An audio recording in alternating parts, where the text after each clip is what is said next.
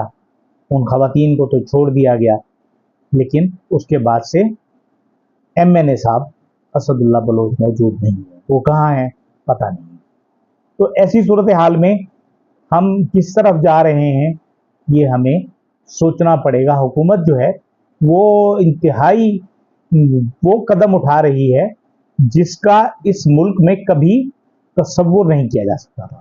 لیکن بہرحال پاکستان مسلم لیگ نون کا یہ خاصہ رہا ہے کہ وہ سپریم کورٹ پر حملہ ہو یا پارلیمنٹ کے اندر پولیس کا داخلہ ہو.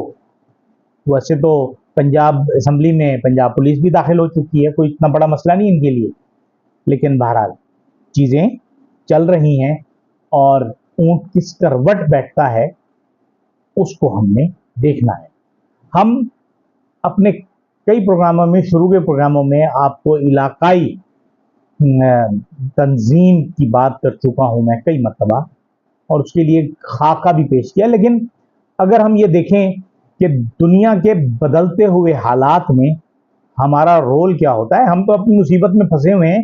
اس وقت جو انقلابی تبدیلی بنگلہ دیش میں آئی اس کے بعد سے پتہ نہیں ہمارا وزارت خارجہ جو ہے وہ کس قدر، حالانکہ بہت اہمیت کا حامل ہو گیا ہے، لیکن بظاہر کچھ نظر نہیں آ رہا کہ ہماری وزارت خارجہ جو ہے وہ بنگلہ دیش سے جو گڈ ول ہے اسے بہتر بنانے کے لیے کچھ کر رہی ہے یا نہیں کر رہی.